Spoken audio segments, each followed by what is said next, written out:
రాష్ట్ర ఆర్థిక పరిస్థితి బాగలేకపోయినా ఖజానా గత ప్రభుత్వం వాళ్ళు దివాలా తీసిన 100 రోజుల్లోనే 100కు పైగా సంక్షేమ అభివృద్ధి కార్యక్రమాలు చేపట్టారు.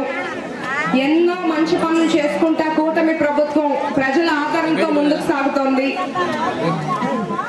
పెన్షన్ ఇచ్చిన మాట ప్రకారం నెల రోజుల్లోపే 1000 రూపాయలు పెంచి అవతాతలకు, ఒంటరి మహిళలకు, అట్లాగే దివ్యాంగులకు 3000 6000 చేసి ఇంటి దగ్గరకు ఇవ్వడం దేశ చరిత్రలోనే మొదటిసారి. దేశంలో మన రాష్ట్రంలోనే 4000 పెన్షన్ అనేది ఇస్తుంది. అంత అధిక అమౌంట్ ఏ రాష్ట్రంలో ఇవ్వట్లేదు. 100కు పైగా అన్నా క్యాంటీన్లు స్టార్ట్ అయ్యాయి.